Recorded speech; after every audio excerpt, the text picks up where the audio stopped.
Ya, bersyukur kepada Tuhan kalau hari ini kita boleh bergabung kembali, boleh belajar bersama-sama. Dan tadi kita dilayani dalam pujian yang luar biasa. Dan kita percaya mereka tidak buat-buat melakukan itu. Kita bisa merasakan hadirat Tuhan walaupun dengan jarak yang jauh. Ya, ini ada berapa yang dari Amerika ikut, dari Australia ikut. Itu merasakan semua betapa hebatnya saudara memuji Tuhan walaupun saudara ada di dalam penjara, di lembaga pemasyarakatan. Sungguh-sungguh Tuhan baik dan kami dikuatkan. Oh, dari Timor Leste juga hadir. Puji Tuhan. Nah, untuk itu saudara tidak ada alasan untuk kita tidak mengucap syukur dalam segala keadaan. Betul tidak? Tidak ada alasan untuk kita tidak mengucap syukur. Maka itu bersyukur saudara-saudara di dalam. Tadi beberapa LP yang kita lihat. Saya nggak tahu berapa belas LP hari ini Pak Andreas yang gabung. Ben, kalau dihitung ada berapa yang gabung? Coba nanti tak hitung sebentar. Oh, belum dihitung. Nah, LP sekian banyak saudara-saudara kita. Puji Tuhan, hadirat Tuhan juga nyata. Ini fakta bahwa kehadiran Tuhan dalam hidup kita, oh kalau dihitung 12 katanya. Oke, 10 sampai 12. Ya. Inilah fakta. Hadirat Tuhan tidak bisa dibatasi oleh situasi, oleh keadaan, dan oleh tempat. Saya percaya semua kita setuju. Nah, saudara, 27 kitab perjanjian baru. Matius sampai Wahyu itu 27. Nah, 14 dari 27 itu, yaitu kitab Roma sampai Ibrani. Itu yang menulis Rasul Paulus. Dan hebatnya lagi, 70% waktu yang Rasul Paulus pakai untuk menyatakan firman Tuhan dan yang kita miliki sampai hari ini, itu ditulis di dalam penjara. Keren gak? 70% dari 14 kitab yang kita punya sebagai firman Tuhan sampai hari ini itu ditulis oleh Rasul Paulus waktu dia di dalam penjara. Biarlah fakta ini menghibur, menguatkan, meneguhkan saudara-saudara. Yang walaupun karena berapa kesalahan yang kita buat, percayalah pertobatan kita memulihkan semuanya. Dan Tuhan bersama Roh Kudusnya akan tetap mampu untuk menolong saudara menyelesaikan waktu hukuman yang saudara harus terima. Tapi ada Tuhan yang memberikan sukacita dan memberikan kekuatan. Ini yang Tuhan ingin kita lakukan. Maka itu buat kita semua, termasuk hari-hari ini ada beberapa saudara kita yang sedang menjalani operasi isolasi mandiri karena sakitnya. Nikmati kesendirian Tuhan, kesendirian saudara bersama Tuhan. Mumpung, saya pakai istilah mumpung, gak ada yang mengganggu. Karena orang yang isolasi mandiri gak boleh diketemui siapapun juga. Mumpung kesempatan yang indah ini saudara gunakan untuk menikmati kehadiran Tuhan dalam situasi apapun. Maka itu tiap kali saya dapat kesempatan mengunjungi saudara-saudara di dalam LP, saya selalu berkata, sebetulnya jangan tersinggung ya yang di luar seperti kita ini, jangan tersinggung. Sebetulnya kami yang di luar ini iri hati dengan saudara yang di dalam. Tunggu dulu, jangan komentar dulu kalimat ini. Apanya yang iri hati? Sebab saudara yang di dalam dengan kita yang di luar. Mereka itu yang punya banyak waktu untuk merenungkan Tuhan, untuk belajar firman Tuhan, untuk menikmati hadirat Tuhan, daripada kita yang masih bebas keluyuran ini. Setuju nggak kalau saya katakan ini? Betul. Maka itu seharusnya saudara-saudara yang sedang di dalam, nanti kalau waktunya bebas, saudara harus lebih hebat dari kami-kami yang ada di luar ini. Bahkan maaf saya berkata kepada beberapa yang pernah atau yang sedang kuliah teologi.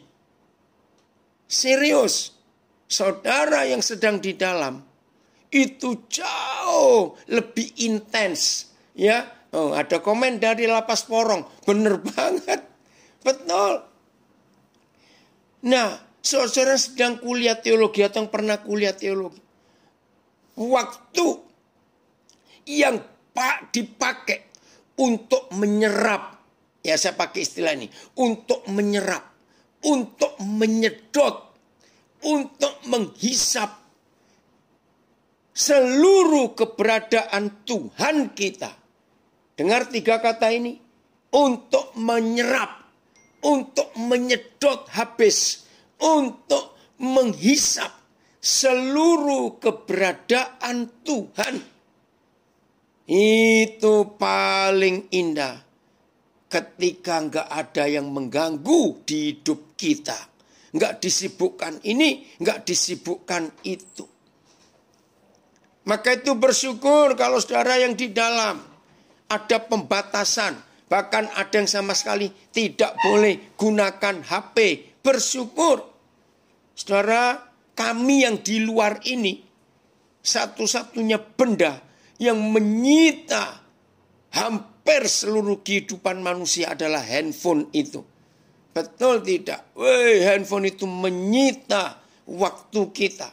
Maka itu bersyukur. Nikmati apa yang saudara sedang alami. Maka itu saya katakan lagi, kalau saudara nanti bebas, waktu hukuman sudah selesai, berarti saudara harus lebih hebat dari kami-kami ini. Bahkan saudara harus lebih hebat dari hamba-hamba Tuhan siapapun juga. Karena saudara punya banyak waktu untuk menyedot, untuk menghisap, untuk menyerap seluruh keberadaan Tuhan. Dari LP Pasuruan mengirimkan ayat Mazmur 69:34. Sebab Tuhan mendengarkan orang-orang miskin dan tidak memandang hina orangnya yang dalam tahanan. Puji Tuhan. Ya, ada yang ngomong dari Samarinda. Benar sekali. Yang sekarang ikut Zoom ini saja, yang di luar pasti sambil dengar dan main HP. Ayo ngaku. Jangan begitu ya, yang Samarinda ya. Oke. Nah, jadi ini kesempatan yang luar biasa. Oke, itu ada yang bantah dari Langkat. Baik ya, jadi bersyukur kepada Tuhan untuk waktu yang Tuhan berikan buat kita. Kita boleh bersama-sama menikmati hadirat Tuhan. Hari ini kita akan belajar tentang mengucap syukur senantiasa. Saya baca ayat yang pertama. 1 Tesalonika 5 ayat sebentar. Ayat yang ke 16 dan 17. 16 sampai 18. 1 Tesalonika 5, 16 sampai 18. Oke, kita akan belajar itu. Ya, bersukacitalah senantiasa. Ayat 17. Tetaplah berdoa. Sama, saya pakai kata berdoalah senantiasa.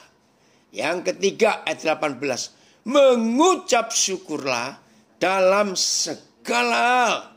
Sebab itulah yang dikehendaki Tuhan di dalam Kristus Yesus bagi kamu. Ya, saya baca kalimat terakhir ayat 18-nya. Sebab itulah yang dikehendaki Bapa di dalam Kristus Yesus bagi kita. Saudara, inilah 3 hal yang Tuhan ingin kita lakukan. Karena dengan melakukan 3 hal ini tertulis, itulah yang dikehendaki Tuhan di dalam Kristus Yesus bagi kita. Nah, untuk hidup bisa menyenangkan Tuhan, saya ulangi, untuk hidup bisa menyenangkan Tuhan, harus tahu apa yang Tuhan kehendaki. Saya percaya semua kita sering memuji Tuhan, menyenangkanmu, senangkanmu. Betul? Sudah hafal lagu itu. Dan memang hal yang luar biasa yang Tuhan rindukan, yaitu kalau saudara dan saya bisa menyenangkan Dia. Nah, untuk bisa menyenangkan Dia, cuma ada satu, yaitu carilah, ketemuilah, ketahuilah apa kehendak Tuhan. Itu dia. Ini ada yang komen, benar aku juga sambil masak ya untuk mendengarkan firman Tuhan. Bagus, puji Tuhan. Oh, saudara kita dari Jerman, Pak Dokter Gigi, ya, puji Tuhan ngikutin. Ya, jadi saudara, dalam situasi apapun juga, 3 hal ini yang harus kita lakukan dengan kata waktu, kata kerja waktu, senantiasa, selalu, terus menerus. Lakukan itu. Apa tadi? Yang pertama berdoa. Senantiasa.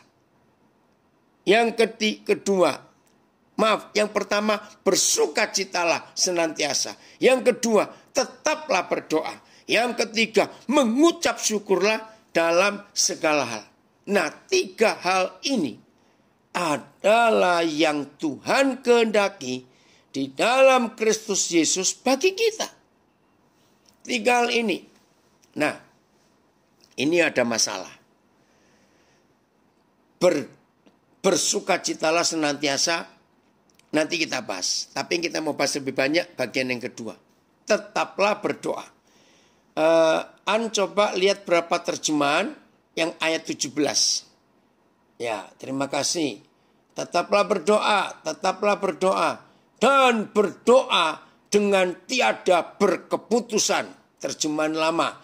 BS, dan berdoalah senantiasa. Terus MLT, berdoalah tanpa henti-hentinya. Dan berdoalah dengan tidak putus-putusnya. Wah, yang AVB lebih gila ini. Berdoalah sepanjang masa.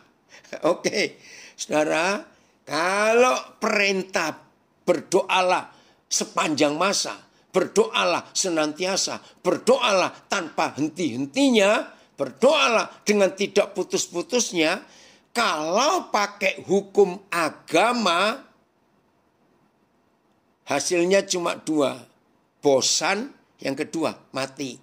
Tapi nggak ngapa-ngapain loh. Kalau memakai hukum agama, tetaplah berdoa, teruslah berdoa, berdoa dengan tidak berkeputusan, berdoalah senantiasa, berdoa tanpa henti, berdoa sepanjang masa. Itu artinya nggak makan, nggak minum, nggak ngapa-ngapain. Maaf, bahkan nggak BAB, nggak apa.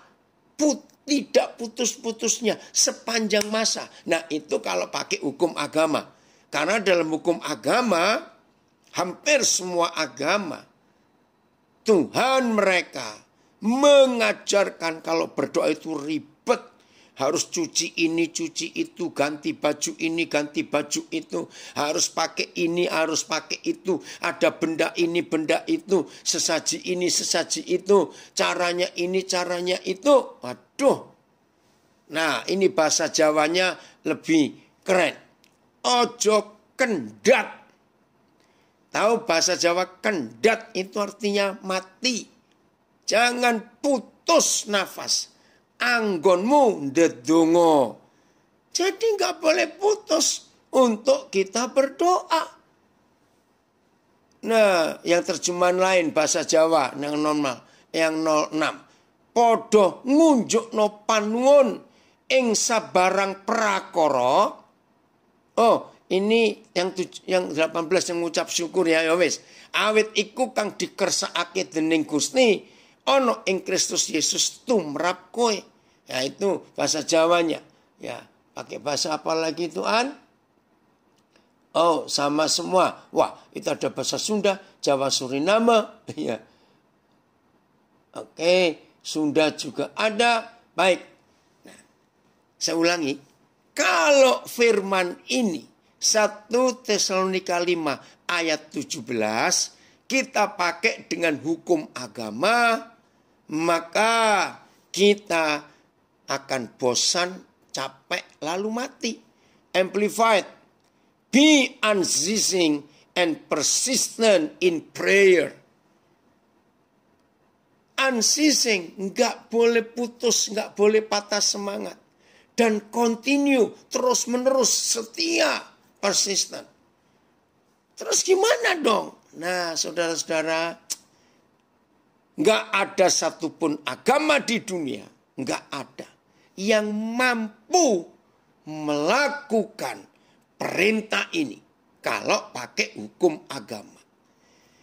Tapi doa bagi Bapa di surga untuk kepada kita perintahnya bukan melakukan ritual, bukan tutup mata, bukan lipat tangan, terus nggak ngapa-ngapain, bukan. Kata doa di sini adalah fellowship, bersekutu dengan Bapa di surga, dengan Tuhan Yesus. Jadi bukan fisik kita yang melakukan. Bukan badan kita ini. Tidak. Tapi roh kita. Itu yang bisa 24 jam penuh. 7 hari seminggu istilahnya. Ya, 24 jam penuh sehari.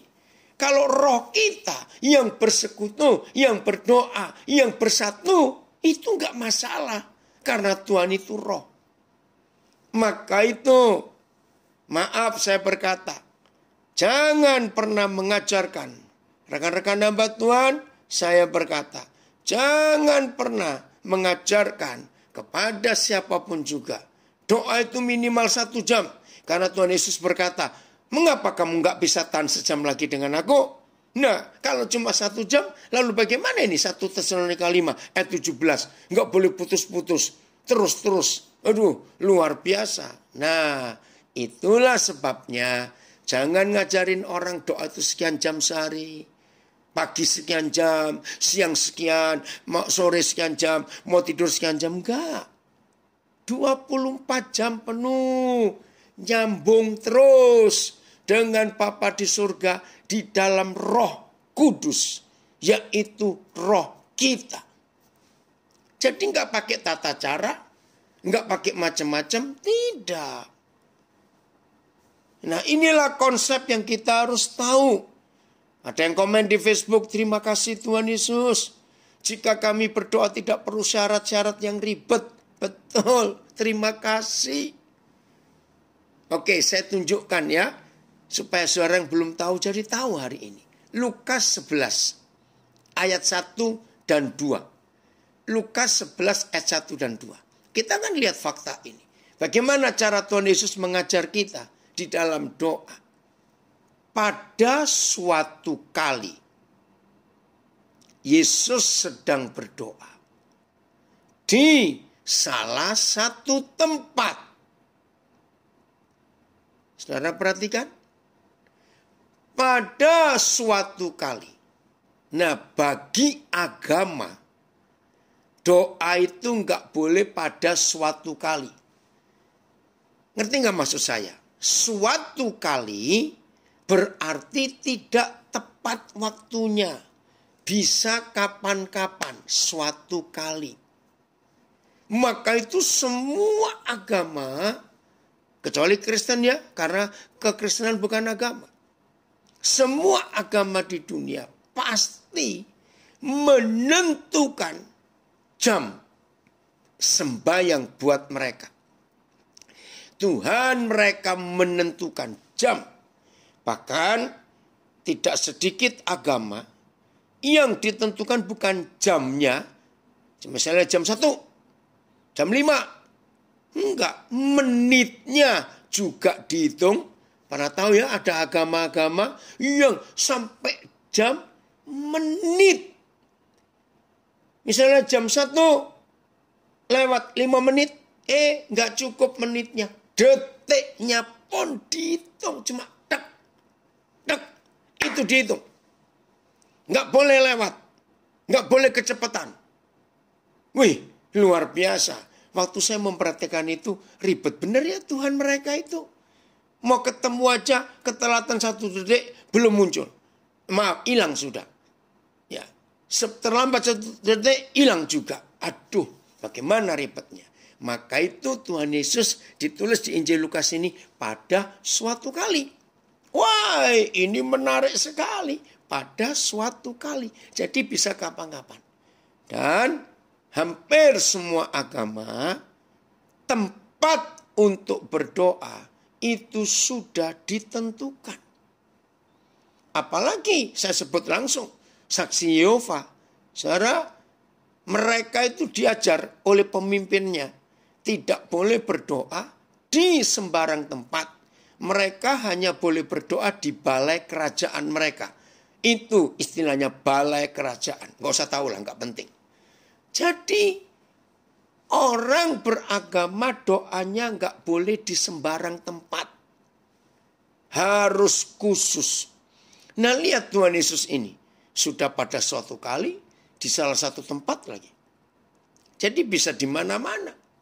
Perhatikan. Ketika Tuhan Yesus berhenti berdoa. Nah, ini keren. Berkatalah seorang dari murid-muridnya. Berkata, Tuhan, ajarlah kami berdoa. Sama seperti yang diajarkan Yohanes kepada murid-muridnya. Maaf ya, saya tidak ingin berdebat. Ya, saya nggak ingin berdebat. Tapi saya ingin menjelaskan. Kalau yang ada yang tidak setuju, nggak apa-apa. Jangan berdebat. Jangan pikiran saudara terganggu. Nggak apa-apa, lanjut aja. Nggak usah didengerin. Kalau saudara nggak bisa terima. Ini yang saya mau katakan. Janji ya, supaya saudara terus berhenti. Nggak ngikuti sampai selesai. Malah bingung. Ketika Tuhan Yesus berhenti berdoa. Amin istilahnya. Berkatalah seorang dari murid-muridnya. Jadi ada yang surprise. Ada yang terkejut. Hah?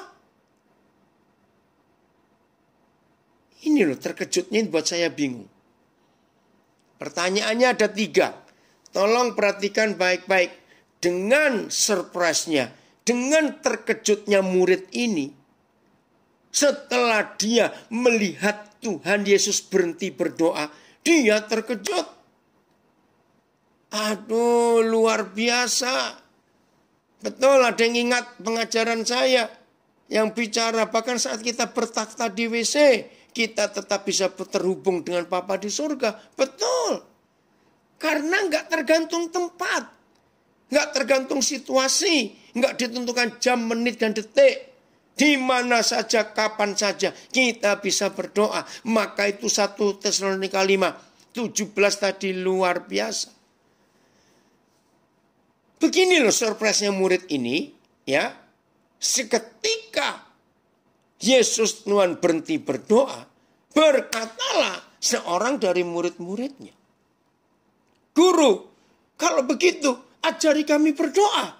Seperti yang diajarkan Yohanes kepada murid-muridnya. Ini Yohanes membaptis maksudnya. Nah, ada 3 pertanyaan saya. Tolong saudara perhatikan baik-baik. Lagi sekali, kalau saudara nggak bisa terima nggak apa-apa. Tapi jangan stop. Dengarkan terus sampai selesai. Pertanyaan pertama. Menurut tulisan Lukas, berarti murid itu sudah pernah lihat Tuhan Yesus berdoa atau belum. Sehingga ketika melihat Tuhan Yesus berdoa lalu berhenti, surprise. Ya, kenapa nggak pernah diajari berdoa? Jawabannya apa? Berarti mereka sudah pernah lihat atau belum? Di Zoom sudah ada yang jawab. Belum pernah. Iya, kalau sudah pernah nggak mungkin surprise lalu minta ajari kami berdoa dong. Ini yang pertama. Ya, belum yang di IG, yang di FB, belum nulis. Berarti mereka sudah pernah lihat gurunya berdoa atau belum selama itu? Oke, belum ada yang jawab. Baru di Zoom saja. Berarti belum pernah. Belum. Terima kasih dari Manado. Ada jawab belum pernah. Pertanyaan kedua. Kalau begitu, Tuhan Yesus pernah berdoa sebelumnya, sebelum mereka surprise? Belum juga. Ya, saya nggak tahu ini dari mana. Belum pernah. Mailing. Lalu pertanyaan kedua, ini penting. Berarti selama mereka jadi murid, Tuhan Yesus itu pernah berdoa atau belum? Nah, ini yang membingungkan jawabannya. Ya pasti pernah dong. Nah, pernah. Oke, kalau menjawab pasti pernah, muncul pertanyaan ketiga. Lah kenapa baru kali itu mereka minta diajar berdoa seperti Yohanes Pembaptis mengajar murid-muridnya? Nah, bingung bukan? Nggak usah bingung. Jawabannya begini. Rupanya baru kali itu. Oh, dari LA sudah muncul juga. Selamat sore. Oh, dari Bekasi ya tahu Kindangin, dari Sangir itu. Dan sekarang tinggal di Bekasi. Oke. Saudara, begini faktanya. Ternyata baru kali itu murid-murid melihat Tuhan Yesus berdoa secara agama Yahudi. Yang pakai talit, tahu talitnya? Yang kain putih ada strip biru, terus ada rumbai-rumbai talinya. Nah, kali itu dia berdoa secara agama Yahudi. Nah, saudara, maka itu murid-muridnya minta Tuhan Yesus mengajar mereka berdoa secara agama Yahudi. Saya lanjut dulu ke ayat 2. Baru nanti saya pindah ke Markus ya. Jawab Yesus kepada mereka. Saudara, ini seringkali ada selip. Karena ayat 1, berkatalah seorang dari murid-muridnya. Sepertinya hanya seorang yang tidak tahu kalau Tuhan Yesus berdoa. Tapi ayat 2, Tuhan Yesus jawab kepada mereka ber-12. Jelas nggak sekarang?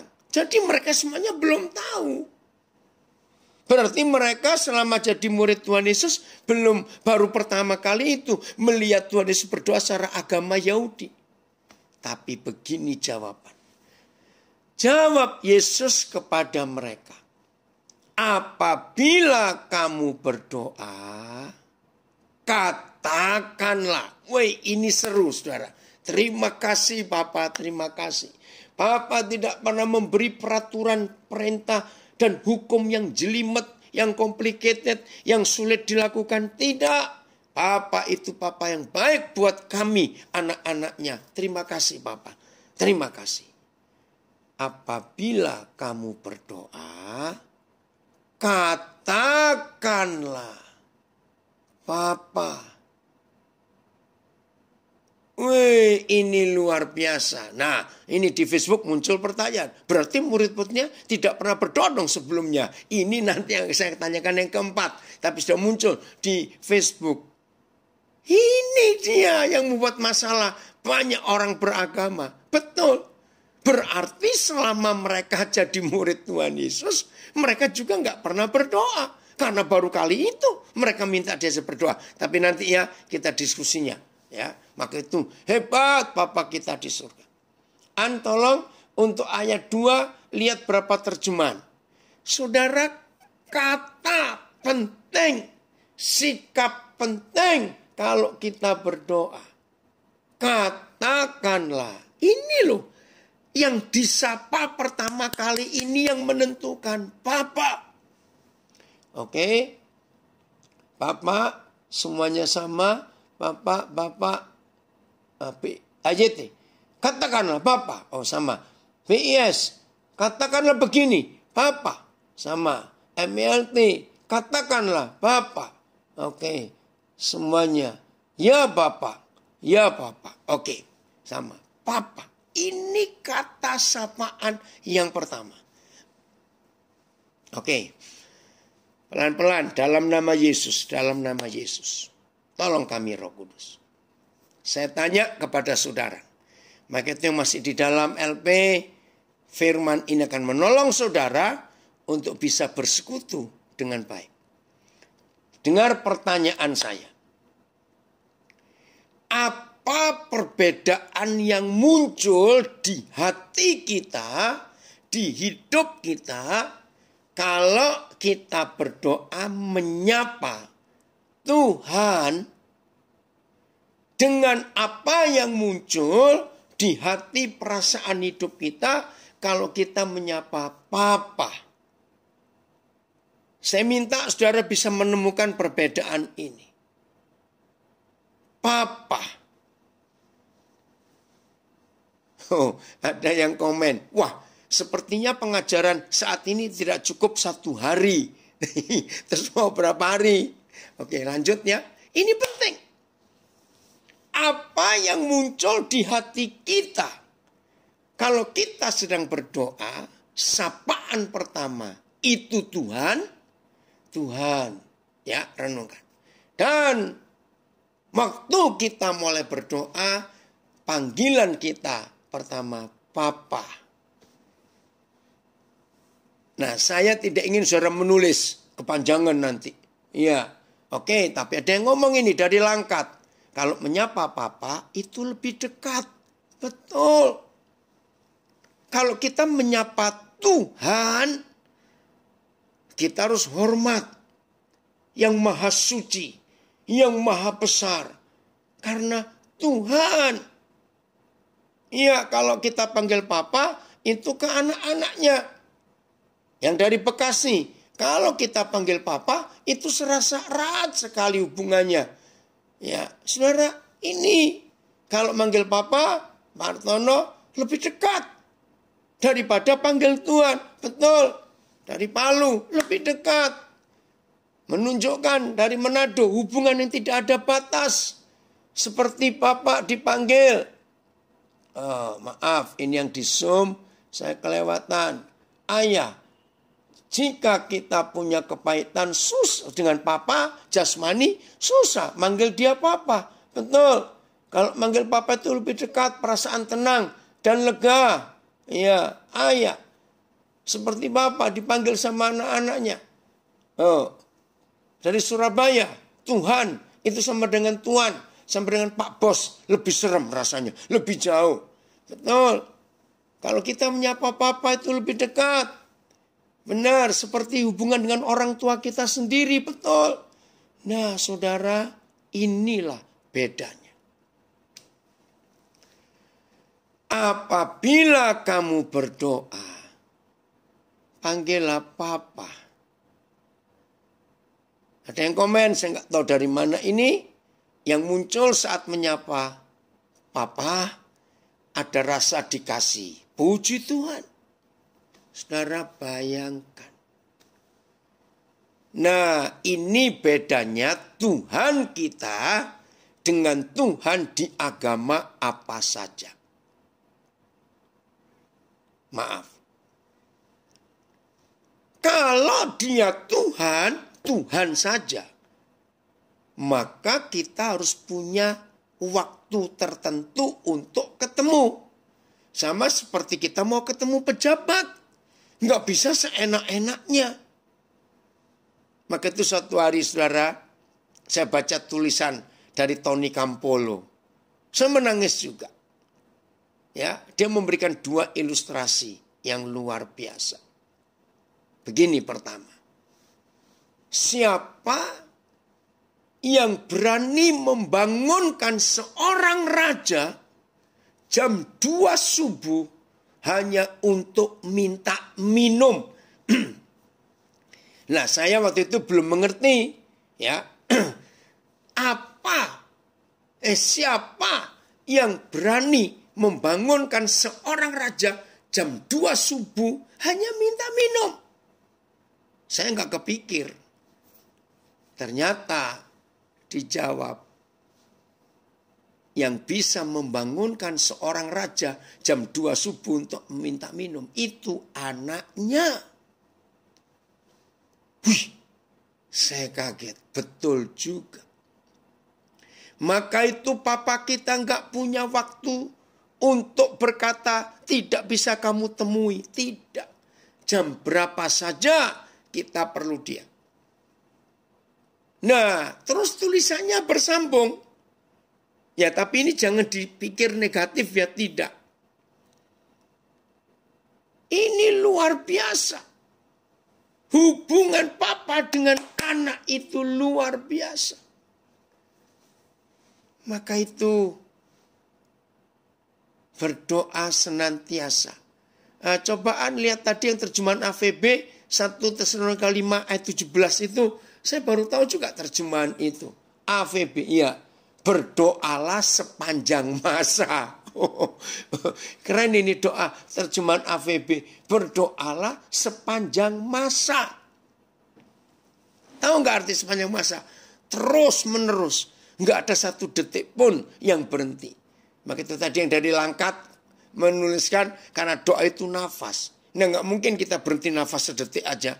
Ya, terus. Oh, terima kasih Bapak untuk kebenaran ini. Jadi jelas ya, mulai hari ini kita harus berani manggil dia Papa. Ya, kalau kita manggil dia Tuhan, itu di tempat-tempat tertentu. Ya, seperti seorang jenderal yang terhormat. Nggak mungkin kalau jenderal ini pulang ke rumah, lalu anak-anak dan istrinya harus menggunakan sistem dan tata cara militer kalau di rumah. Ayo, lucu nggak? Nggak cuma lucu. Ini jenderal pasti nggak waras. Bayangkan kalau dia sudah pulang ke rumah, istrinya dan anak-anaknya siap, gerak, siap, laksanakan. Siap, kan capek. Jadi walaupun dia jenderal, kalau sudah sedang di rumah, boleh nggak anak-anaknya gelayutan? Boleh nggak anak-anaknya main gulat dengan papanya? Boleh nggak istrinya peluk jenderal itu? Ya boleh dong, itu keluarganya. Tapi kalau lagi di kantor, lagi dinas, walaupun istri dan anak-anaknya harus hormat. Nah, itu bedanya Tuhan dengan Papa. Di situasi yang berbeda. Tapi kalau Papa, sepanjang masa dia tetap Papa kita. Maka itu hanya firman Tuhan kita. Enggak ada kitab suci agama apa saja yang Tuhannya pernah berkata, sampai masa tuamu aku tetap dia. Sampai masa putih rambutmu aku menggendong kamu. Enggak lucu. Sudah beruban digendong lagi. Tapi itulah Papa kita. Hebat sekali saudara. Masih gendong. Nah, kalau Tuhan yang bisa menggendong, walaupun kita sudah ubanan, itu namanya Papa. Hebat ya? Terima kasih untuk itu. Maka itu semua kita hari ini. Saya ulangi, semua kita. Tidak ada alasan. Tidak ketemu Tuhan. Tidak ada alasan. Ada yang komen, terima kasih Roh Kudus telah membukakan rahasia firman ini. Betul. Hebat. Apabila kamu berdoa, katakanlah, Papa. Saudara, ini dahsyat sekali. Oh, terima kasih. Jadi nggak ada alasan. Saya nggak bisa berdoa loh. Nah, itu agamawi. Iya. Oke. Ini ada anak Maya, mantan seorang jenderal, ya, purnawirawan. Berkata, jenderal atau pejabat pangkat setinggi apapun, ketika dia di rumah tidak ada pangkat apapun, betul. Nah, ini anak, ya, dari seorang purnawirawan jenderal, betul. Tuhan itu luar biasa. Everlasting Father. Terima kasih dari LP mana ini yang menulis? Papa yang kekal, Surakarta. Betul, the Everlasting Father. Amin. Maka itu bisa doa sepanjang masa. Karena dia itu Papa yang kekal. Terima kasih. Jadi jam berapa saja, kapan saja. Nah, saudara, ayat 17. 1 Tesalonika 5. Itu yang menjadi jembatan untuk ayat 16 dan ayat 18. Saya ulangi. 1 Tesalonika 5 ayat 17. Itulah jembatan untuk kita bisa menggenapi ayat 16 dan ayat 18. Tadi sudah baca bukan?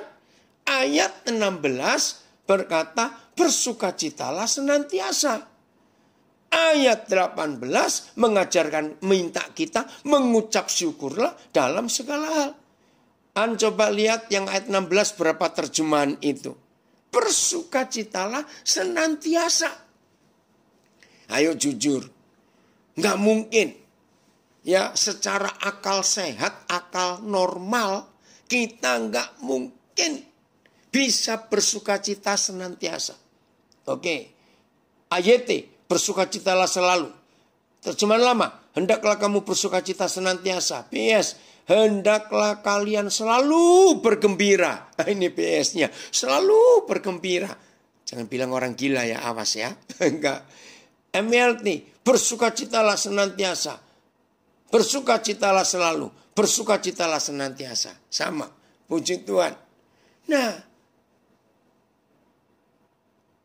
Oh, ini ada komen. Betul.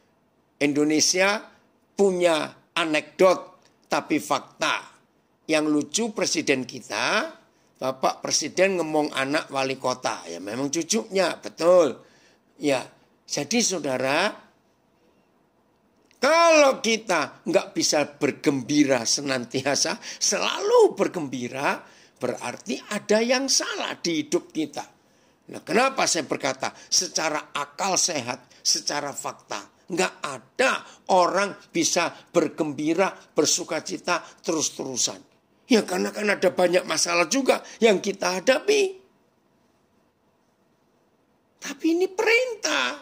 Nah, bagaimana kita bisa bergembira senantiasa, selalu bergembira, selalu bersukacita? Yaitu tadi jembatannya ayat 17. Kita punya Papa, tapi juga Tuhan.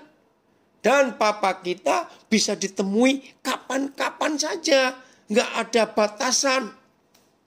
Jadi kita sampai kapanpun tetap harus bergembira, bersukacita. Nggak boleh putus-putus.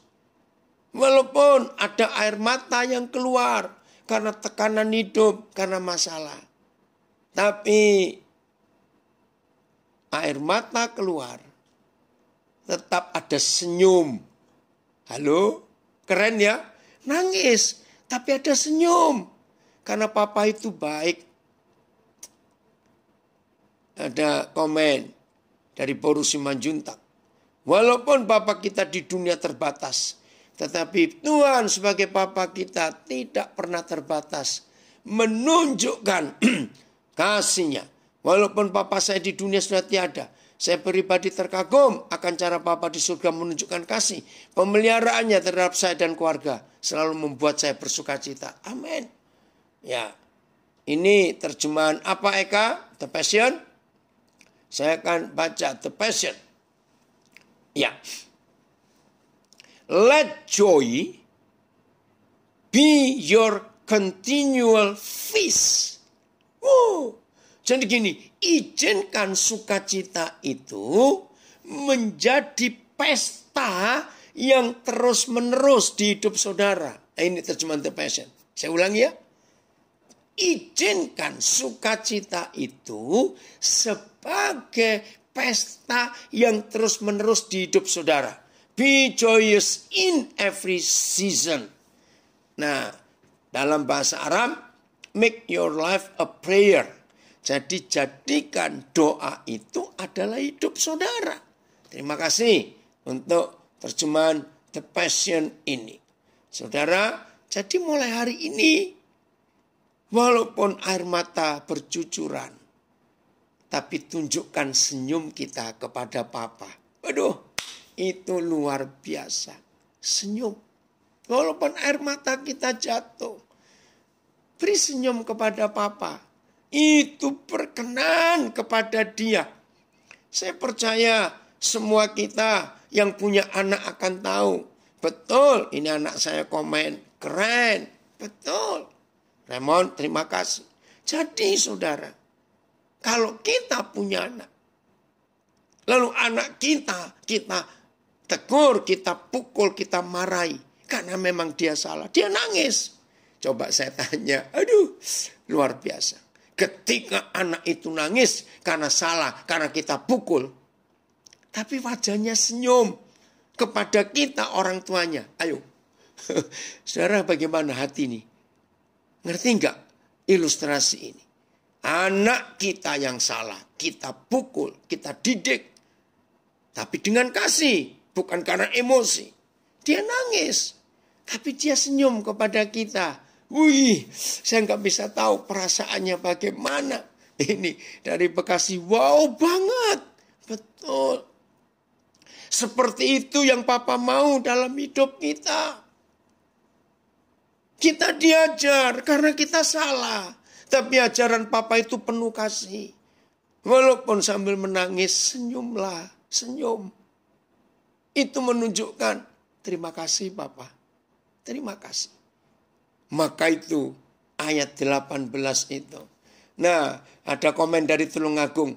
Kalau melihat anak seperti itu, gak mentolo katanya. Ya mana tadi? Ya, gak mentolo bapak yang ngajar. Ya, jadi gak akan sampai hati. Bapaknya akan pukul lagi. Karena melihat anak ini wajahnya senyum. Betul. Ada komen lagi. Seseorang yang selalu bersyukur tentulah selalu bersuka cita. Karena hidupnya hanya terpusat hanya kepada Tuhan. Meskipun masalah tetap ada. Tetap terpusat kepada Tuhan yang izinkan masalah itu. Ada sebab Tuhan sedang memurnikan diri kita. Itulah karya keselamatan yang Tuhan kerjakan untuk kita. Amin. Puji Tuhan. Maka itu saya katakan. 3 ayat ini luar biasa. Jembatannya ayat 17. Berdoalah sepanjang masa. Artinya hubungan kita yang terus menerus. Lalu pasti ada sukacita. Dan pasti ada pengucapan syukur. Ada komen saya baca dari Bekasi dan dari Manado. Gak bisa terkatakan kalau lagi marahin anak. Terus anaknya sudah bilang sorry mami. Terus bilang love you mami. Oh betul. Wow, ini dari Manado. Nangis tapi bergembira. Imagine. Bisa bayangkan itu. Itulah papa kita. Maka itu perhatikan kalimat. Coba lihat berapa terjemahan ayat 17-nya. Ya, yang dikehendaki Tuhan. Itu loh, kalimat itu penting. Ya. Ayat 17. Oh, 18, maaf. Ayat 18. Ya, dalam bahasa Indonesia, itulah yang dikehendaki Tuhan dalam Kristus Yesus bagi kamu. Ya, yang terjemahan lain ayat, sebab itulah kehendak Tuhan bagimu di dalam Kristus Yesus. Karena inilah kehendak Tuhan di dalam Kristus bagimu. Sama, sebab itulah yang Tuhan inginkan dari kalian. Sebagai orang yang hidup bersatu dengan Kristus Yesus. Ini terjemahan BS. MLT. Karena inilah kehendak Tuhan di dalam Kristus Yesus bagi kamu. Terjemahan berikut.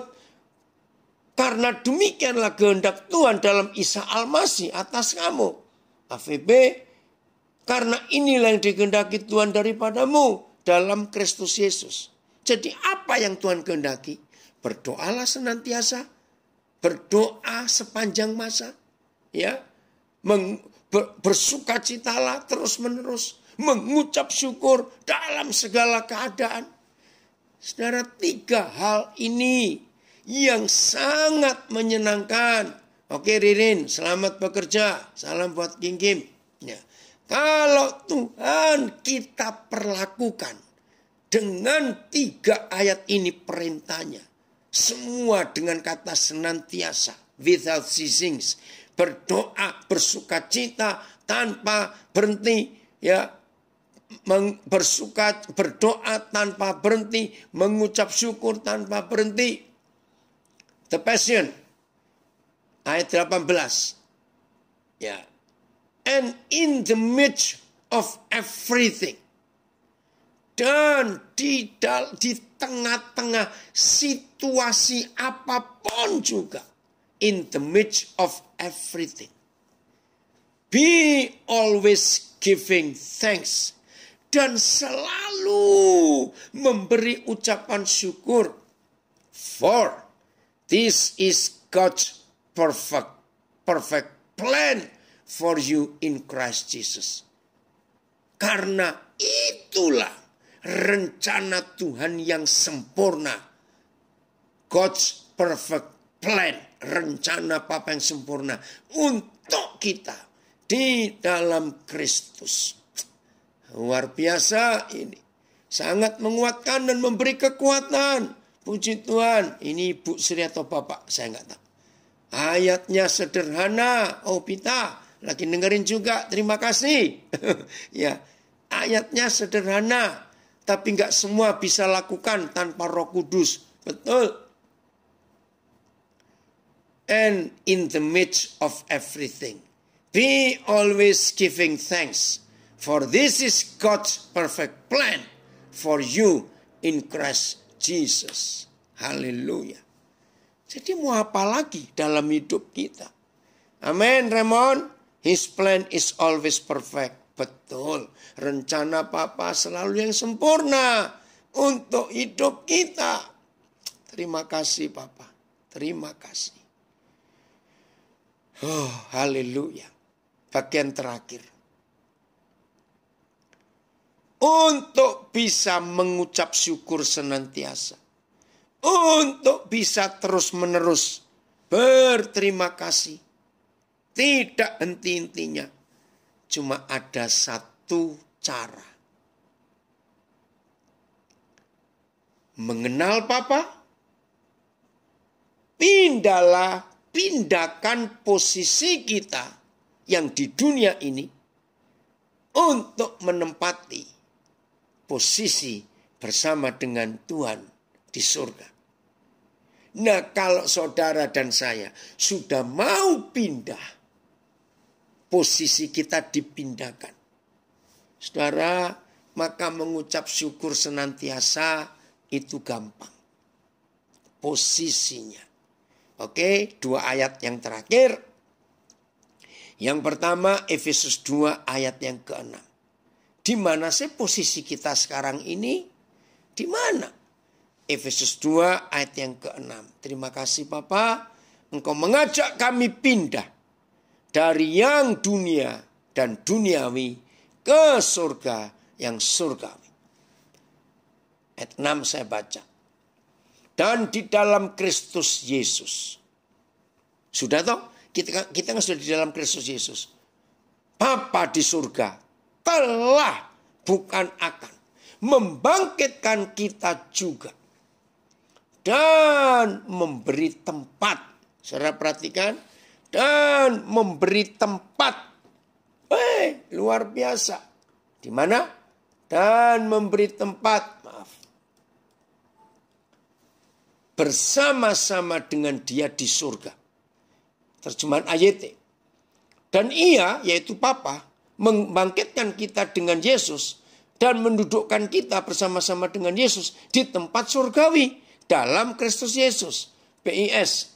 Karena kita bersatu dengan Kristus Yesus, maka Tuhan menghidupkan kita kembali bersama-sama Dia supaya kita memerintah juga bersama-sama Dia di dalam surga. Wah, ini lebih hebat, memerintah. MELT.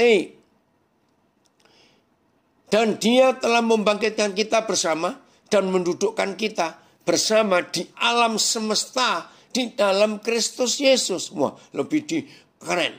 Dan menempatkan kita juga bersama-sama dengan Dia di surga. Nah, ini posisi kita. Sudah di surga. Jangan nunggu nanti kalau mati baru ke surga. Tidak.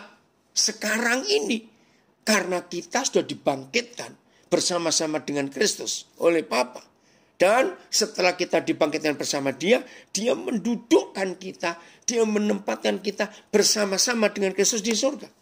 Jadi rekan-rekan yang masih di dalam LP, sadari saudara sejak dibangkitkan bersama Yesus sudah di surga bersama Dia. Tunggu sampai waktu pembebasan saudara datang. Ini posisi kita. Nah, jadi saudara jangan mau dibohongin lagi oleh iblis. Nasibmu jelek, nasibmu begitu, kamu begini, enggak. Maka hari ini kita bisa mengucap syukur senantiasa. Karena kita sudah di surga. The Passion. Oke, saya baca terjemahan The Passion. He rose us up with Christ, the exalted one, and we ascended. Kita diangkat with him into the glorious perfection. Kita ini diangkat and we ascended. Ascended ya. With him into the glorious perfection and authority of the heavenly realm. Jadi kita ini sudah diangkat tinggi-tinggi dalam kemuliaan yang sempurna dengan otoritas surgawi di alam surgawi. For we are now co-seated as one with Christ. Wah, ini terjemahan The Passion. Dan sekarang, we are now duduk bersama-sama dengan Kristus di satu takhta. Bahasa Jawa. Ono ing patunggilane Sang Kristus Yesus. Patunggilan itu menyatu. Ya, ada di dalam kesatuan dengan Sang Kristus Yesus. Gusti wis nangekake kita, sudah membangkitkan kita, ya. Bareng karo Sang Kristus supaya kita bebarengan karo panjenengane ngratoni swarga. Wah, bahasa Jawanya supaya setelah kita dibangkitkan bersama-sama Kristus, kita ini memerintah bersama Yesus di surga. Ayo. Enggak ngucap syukur, keterlaluan. Ayat terakhir. Kolose 3. Ayat 1. Ayat 2 aja, ayat 2 dan 3. Ya. Kolose 3. Ayat 2 dan 3. Ini yang terakhir. Oh, terima kasih Bapak. Oke, mulai ayat 1 Anda Bapak, mulai ayat 1 ya. Karena itu, kalau kamu dibangkitkan bersama dengan Kristus. Tadi ya, Efesus 2 ayat 6. Kita sudah dibangkitkan bersama Kristus. Carilah perkara yang di atas. Di mana Kristus ada, duduk di sebelah kanan Tuhan. Sudah, cari yang di atas. Terus, pikirkanlah perkara yang di atas, bukan yang di bumi. Karena kita sudah bersama Kristus di surga. Jadi kita cara berpikir dan semua pikiran kita bukan pikiran duniawi ini. Di surga. Ayat 3. Sebab kamu telah mati dan hidupmu tersembunyi bersama dengan Kristus di dalam Bapa. Ah ya sudah.